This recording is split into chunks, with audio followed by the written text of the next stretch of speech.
یہ تو بات ہو گئی ہے صیغوں کی. اب سوال یہ ہے ان افعال کا ترجمہ کس طرح کیا جائے گا؟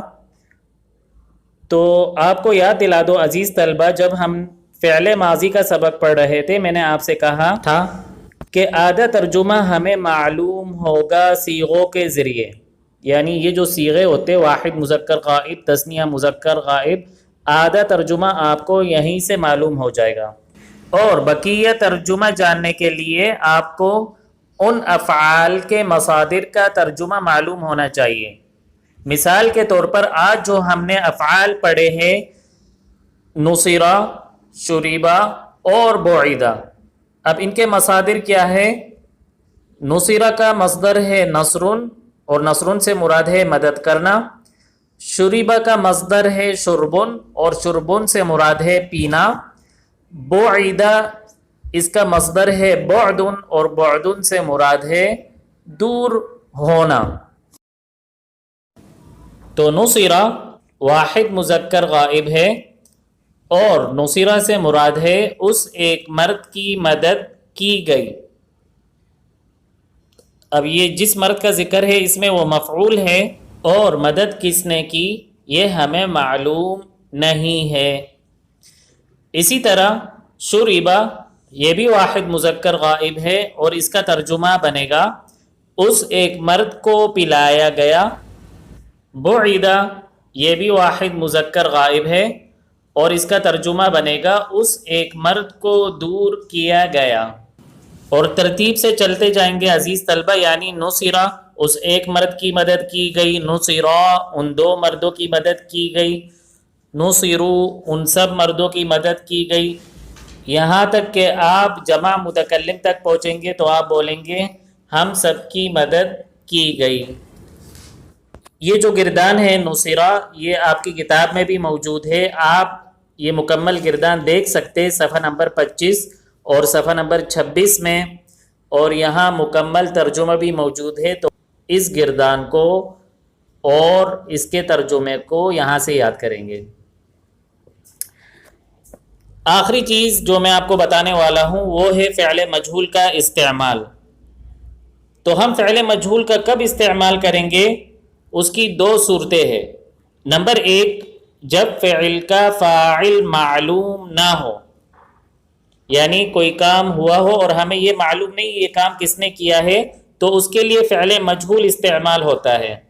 مثال کے طور پر اکل التفاح، سیب کھایا گیا. اب یہ تو بات معلوم ہو گئی ہے کہ سیب کھایا گیا ہے، لیکن کس نے کھایا ہے، یہ کام کس نے کیا ہے، ہمیں معلوم نہیں ہے. تو یہ فعل مجہول کا پہلا استعمال ہے جب فعل کا فاعل معلوم نہ ہو. دوسرا استعمال فعل مجہول کا جب فعل کا فاعل معلوم ہو لیکن اہمیت اس کی نہ ہو، بلکہ اہمیت فعل اور مفعول کی ہو. مثال شرح الدرس، سبق سمجھایا گیا. اب سبق کسی نے تو سمجھایا ہوگا، لیکن سمجھانے والے کی اہمیت نہیں ہے بلکہ اہمیت سبق کی ہے. تو یہ فعل مجہول کا دوسرا استعمال ہے، جہاں فاعل معلوم تو ہوتا ہے لیکن اہمیت اس کی نہیں ہوتی بلکہ فعل اور مفعول کی ہوتی ہے. تو عزیز طلبہ یہ تھا آج کا سبق فعل ماضی مجہول. امید کرتا ہوں کہ آپ کو سمجھ میں آ گیا ہوگا. اگلے لیکچر میں انشاءاللہ العزیز اس سبق کی بلند خوانی کریں گے اور ساتھ کے ساتھ اس کی تدریبات بھی حل کریں گے. آج کا الواجب المنزلی ہے، آپ نے سبق میں موجود تعریفات بنانے کا طریقہ اور گردان بشمول صیغہ اور ترجمہ اور فعل مجہول کا استعمال، تو یہ تمام چیزیں آپ نے اچھی طرح یاد کرنی ہیں. اگلے سبق میں انشاءاللہ العزیز پھر ملاقات ہوگی. تب تک کے لیے اللہ حافظ.